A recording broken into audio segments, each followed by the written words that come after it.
Praise the lord. ಕರ್ತನಾದ ಯೇಸು ಕ್ರಿಸ್ತನ ನಾಮದಲ್ಲಿ ನಿಮ್ಮೆಲ್ಲರನ್ನ ಕೂಡ ನಾನು ವಂದಿಸ್ತಿದ್ದೀನಿ. ನೀವು ಮತ್ತು ನಿಮ್ಮ ಕುಟುಂಬದವರು ಕ್ಷೇಮದಿಂದಿದ್ದೀರೆಂದು ನಾನು ನಂಬಿದ್ದೀನಿ. ನಿಮಗೋಸ್ಕರವಾಗಿ, ನಿಮ್ಮ ಕುಟುಂಬಗಳಿಗೋಸ್ಕರವಾಗಿ ನಾನು ಪ್ರಾರ್ಥಿಸ್ತಾ ಇದ್ದೀನಿ.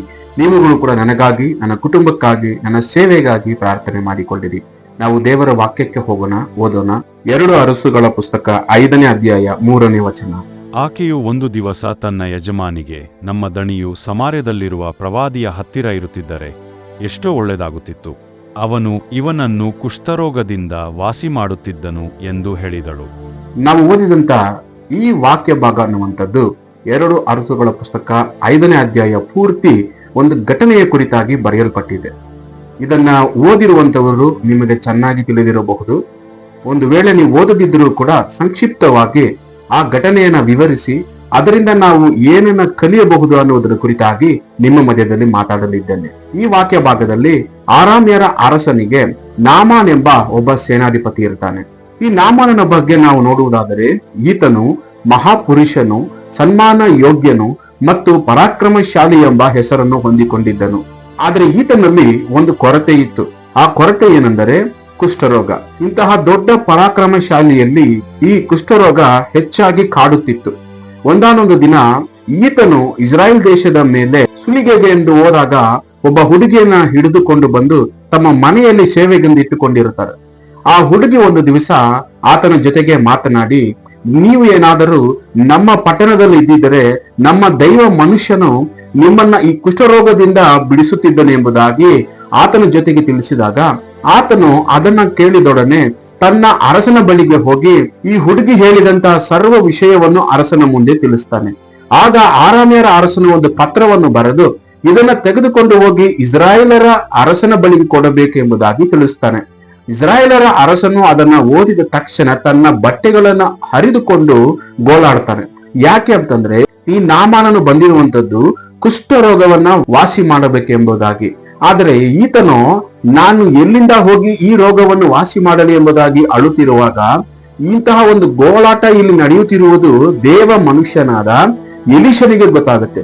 ಎಲಿಷ ಏನ್ ಮಾಡ್ತಾನೆ, ಇಸ್ರಾಯೇಲರ ಅರಸನ ಬಳಿಗೆ ಆಳನ್ನು ಕಳುಹಿಸಿಬಿಟ್ಟು, ನೀನು ಹೀಗೆ ಗೋಳಾಡುವುದು ಏಕೆ, ಆ ನಾಮಾನನನ್ನು ತನ್ನ ಬಳಿಗೆ ಕಳುಹಿಸಬೇಕೆಂಬುದಾಗಿ ಹೇಳಿ ಕಳಿಸ್ತಾನೆ. ಅದಾದ ನಂತರ ನಾಮಾನನು ಎಲಿಷನ ಬಳಿಗೆ ಬಂದು ಎಲಿಷನು ಅವನ ಕುಷ್ಠರೋಗವನ್ನ ವಾಸಿ ಮಾಡಿ ಕಳಿಸುವುದನ್ನ ನಾವು ನೋಡಬಹುದು.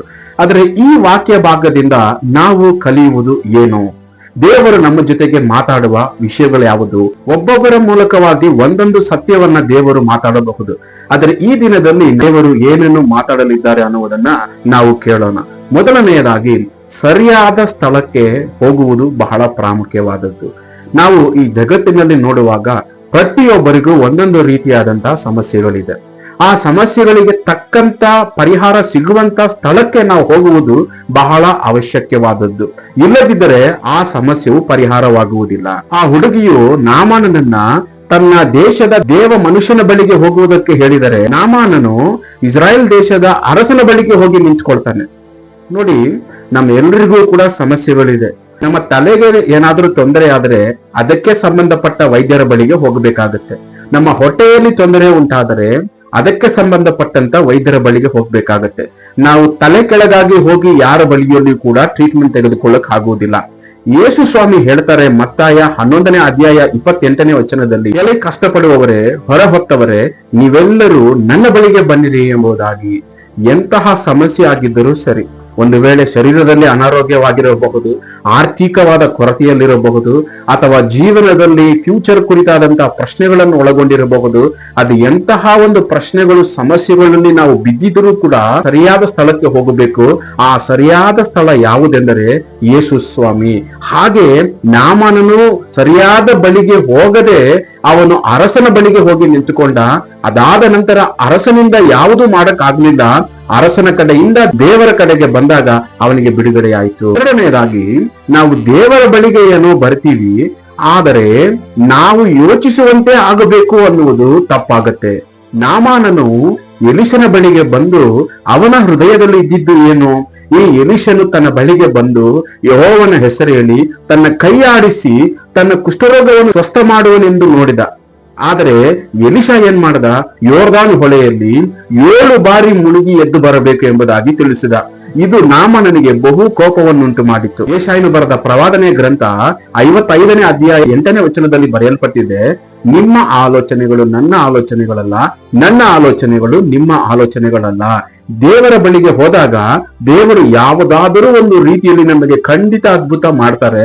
ಆದರೆ ನಾವು ಯೋಚಿಸುವಂತೆ, ನಮ್ಮ ಆಲೋಚನೆಯಂತೆ, ನಮ್ಮ ಮಾರ್ಗದಂತೆ ಮಾಡಬೇಕನ್ನುವುದು ಏನೂ ಇಲ್ಲ. ಅಥವಾ ನಾವು ಯೋಚನೆ ಮಾಡಿದಂತೆಯೇ ದೇವರು ಮಾಡುತ್ತಾನೆ ಎಂದು ನೆನೆಸುವುದು ಕೂಡ ಕೆಲವೊಮ್ಮೆ ತಪ್ಪಾಗತ್ತೆ ಅನ್ನುವುದಕ್ಕೆ ಇದು ಒಂದು ಉದಾಹರಣೆಯಾಗಿದೆ. ಮೂರನೆಯದಾಗಿ ನಾವು ನೋಡುವಾಗ ವಿಧೇಯತೆ. ಅನೇಕ ಸಂದರ್ಭದಲ್ಲಿ ನನ್ನ ಎಲ್ಲಾ ವಾಕ್ಯ ಭಾಗದಲ್ಲಿ ನಾನು ಹೇಳುವುದುಂಟು, ವಿಧೇಯತೆಯು ದೇವರಿಂದ ನಾವು ಹೊಂದಬೇಕೆಂದಿರುವ ಆಶೀರ್ವಾದ, ಅದ್ಭುತ, ಕೃಪಾವರ ಏನೇ ಆಗಿದ್ದರೂ ಕೂಡ ಎಲ್ಲವುಗಳಿಗೆ ಮೊದಲನೆಯ ಹೆಜ್ಜೆ ವಿಧೇಯತೆ. ಅಬ್ರಹಾಮನು, ಮೋಶೆ, ನೋಹ, ನಾವು ನೋಡುವ ಎಲ್ಲಾ ಸತ್ಯವೇದದಲ್ಲಿರುವ ಒಂದೊಂದು ನಾಯಕರುಗಳು, ಪ್ರವಾದಿಗಳು ಎಲ್ಲರೂ ಕೂಡ ವಿಧೇಯತೆಯಿಂದಲೇ ದೇವರ ಆಶೀರ್ವಾದವನ್ನು, ಕೃಪಾವರಗಳನ್ನ ಹೊಂದಿಕೊಂಡ್ರು. 1 ಸಾಮುವೇಲ 15ನೇ ಅಧ್ಯಾಯ 22ನೇ ವಾಕ್ಯದಲ್ಲಿ ನಾವು ನೋಡುವಾಗ ದೇವರು ವಿಧೇಯತ್ವಕ್ಕೆ ಮೆಚ್ಚುವಷ್ಟು ಯಜ್ಞ ಹೋಮಕ್ಕೆ ಮೆಚ್ಚುವುದಿಲ್ಲ ಎಂಬುದಾಗಿ. ಹಾಗಾದರೆ ದೇವರಿಗೆ ಬಹಳ ಪ್ರಾಮುಖ್ಯವಾದದ್ದು ವಿಧೇಯತೆ. ಇಲ್ಲಿ ಎಲಿಷಾ ನಾಮನನಿಗೆ ಹೇಳಿದ್ದು ಏನು? ಆ ಹೊಳೆಯಲ್ಲಿ ಮುಳುಗಿ ಎದ್ದೇಳಬೇಕು ಎಂಬುದಾಗಿ. ಆದರೆ ನಾಮನ್ ಏನ್ ಮಾಡದ? ಪ್ರಾರಂಭದಲ್ಲಿ ಆ ಮಾತಿಗೆ ವಿಧೇಯತೆಯನ್ನ ತೋರಿಸದಿದ್ದರೂ ಅನಂತರದಲ್ಲಿ ತನ್ನ ಸೇವಕರ ಮಾತಿಗೆ ಒಪ್ಪಿಗೆ ಕೊಟ್ಟು ಅವನು ವಿಧೇಯನಾದಿದ್ದರಿಂದ ಅವನ ಕುಷ್ಠರೋಗ ವಾಸಿಯಾಯಿತು. ಈಗ ನಾವು ದೇವರ ಆಶೀರ್ವಾದ ಹೊಂದಬೇಕು, ದೇವರ ಕೃಪಾವರ ನಮ್ಮ ಮೇಲೆ ಬರಬೇಕು ಅಂತ ನಾವು ನೋಡುವುದಾದರೆ ಮೊದಲು ನಾವು ದೇವರಿಗೆ ವಿಧೇಯತೆಯನ್ನ ತೋರಿಸಬೇಕು. ದೇವರಿಗೆ ಯಾವಾಗ ನಾವು ವಿಧೇಯರಾಗ್ತೀವೋ ಆಗ ಖಂಡಿತವಾಗಿ ಅವೆಲ್ಲವನ್ನು ಕೂಡ ನಾವು ಹೊಂದಿಕೊಳ್ಳಬಹುದು. 4ನೇಯದಾಗಿ ನಾವು ಗಮನಿಸಬೇಕಾದದ್ದು ಹುಡುಗಿಯ ಸೇವೆ. ಇಂತಹ ಒಂದು ಭಯಂಕರವಾದ ವ್ಯಾಧಿಯಲ್ಲಿ, ಕಾಯಿಲೆಯಲ್ಲಿ ಬಿದ್ದಂತಹ ಒಬ್ಬ ಮಹಾಪುರುಷನು ಸ್ವಸ್ಥವಾಗ್ಲಿಕ್ಕೆ ಮೂಲ ಕಾರಣವಾಗಿದ್ದು ಈ ಹುಡುಗಿ ಒಬ್ಬಳೆ. ಈ ಹುಡುಗಿ ಹೇಳಿದಂತ ಒಂದು ಮಾತು ನಾಮನನಿಗೆ ಮರು ಜೀವನವನ್ನು ಕೊಡುವಂತ ಒಂದು ಆಶ್ವಾಸನೆಯನ್ನ ಉಂಟು ಮಾಡಿತು. ಅದನ್ನ ನಂಬಿ ಅದರಂತೆ ಅವನು ವಿಧೇಯನಾದನು.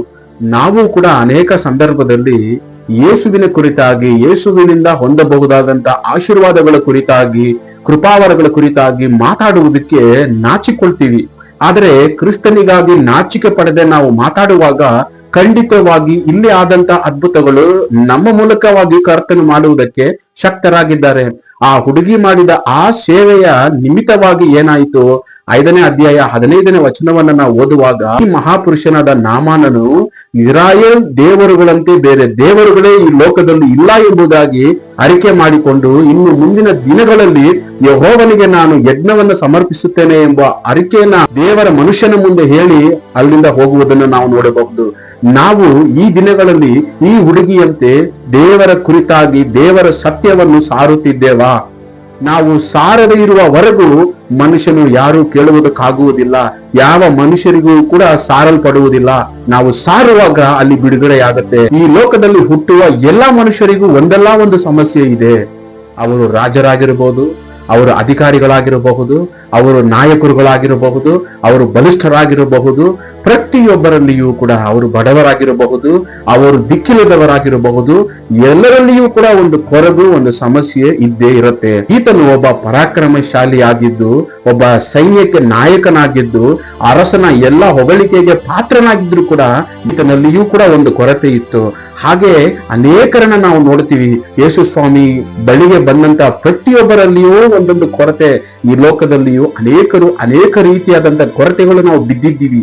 ನಮ್ಮ ಎಲ್ಲರಲ್ಲಿಯೂ ಕೂಡ ಅಂತಹ ಒಂದು ಕೊರತೆಗಳಿದ್ದೇ ಇದೆ. ಆ ಕೊರತೆಗೆ ಪರಿಹಾರ ಒಂದೇ ಒಂದು, ಅದು ಸತ್ಯ ದೇವರಾಗಿರುವ ಯೇಸು ಸ್ವಾಮಿ ಒಬ್ಬನು ಮಾತ್ರ. ಆತನ ಬಳಿಗೆ ಬರುವುದರಿಂದ ಆ ಸಮಸ್ಯೆಯಿಂದ ನಾವು ಬಿಡುಗಡೆನ ಹೊಂದಿಕೊಳ್ಳಬಹುದು.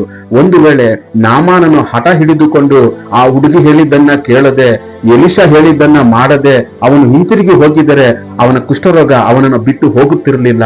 ಇಂದು ಅವನ ಬಗ್ಗೆ ನಾವು ಮಾತಾಡುತ್ತಿರಲಿಲ್ಲ. ಯಾರೆಲ್ಲ ಹಾಗೆ ಅದನ್ನ ಒಪ್ಪಿಕೊಂಡು ನಂಬಿಕೆಯಿಂದ ವಿಧೇಯತೆಯನ್ನ ತೋರಿಸಿ ಆತನ ಬಳಿಗೆ ಬರ್ತಾರೋ ಅವರಿಗೆ ಸಂಪೂರ್ಣವಾದ ಬಿಡುಗಡೆಯನ್ನ, ಅವರ ಅಗತ್ಯತೆಯನ್ನ, ಅವರಿಗೆ ತಕ್ಕ ಪರಿಹಾರವನ್ನ ಕೊಡುವುದಕ್ಕೆ ಯೇಸು ಸ್ವಾಮಿ ಯಾವಾಗಲೂ ಸಿದ್ಧರಾಗಿದ್ದಾರೆ. ನಾವು ಪ್ರಾರ್ಥನೆ ಮಾಡಿಕೊಳ್ಳೋಣ. ನಮ್ಮನ್ನು ಹೆಚ್ಚಾಗಿ ಪ್ರೀತಿಸುವ ಪರಿಶುದ್ಧ ತಂದೆಯಾದ ದೇವರೇ, ಈ ಒಂದು ಸಂದರ್ಭದಲ್ಲಿ ಈ ವಾಕ್ಯದ ಮೂಲಕವಾಗಿ ನಮ್ಮ ಜೊತೆಗೆ ಮಾತಾಡಿದ ನಿಮ್ಮ ಎಲ್ಲಾ ಕೃಪೆಗಾಗಿ ಸ್ತೋತ್ರ ಸಲ್ಲಿಸುತ್ತೇವೆ. ಈ ವಾಕ್ಯವನ್ನು ಕೇಳಿದ ಪ್ರತಿಯೊಬ್ಬರನ್ನ ಆಶೀರ್ವದಿಸು. ಅವರ ಕುಟುಂಬಗಳಲ್ಲಿ ಅಪನಾಮನಂತೆ ಅನೇಕ ದಿವಸಗಳಿಂದ ಕಾಡುತ್ತಿರುವ ಸಮಸ್ಯೆಗಳಿರುವುದೇ ಆದರೆ ಯೇಸುವಿನ ನಾಮದಲ್ಲಿ ಈ ಕ್ಷಣದಲ್ಲಿ ನೀನು ಬಿಡುಗಡೆಯನ್ನು ಉಂಟು ಮಾಡಬೇಕಾಗಿ ನಮ್ಮ ಕರ್ತನು ಒಡೆಯನೂ ಆಗಿರುವ ಯೇಸುವಿನ ಹೆಸರಿನಲ್ಲೇ ಬೇಡುತ್ತೇನೆ ತಂದೆ. ಆಮೇಲೆ ಆಮೇಲೆ. ದೇವರು ನಿಮ್ಮನ್ನ ನಿಮ್ಮ ಕುಟುಂಬವನ್ನು ಆಶೀರ್ವದಿಸಲಿ. ಕ್ರೈಸ್ತವ.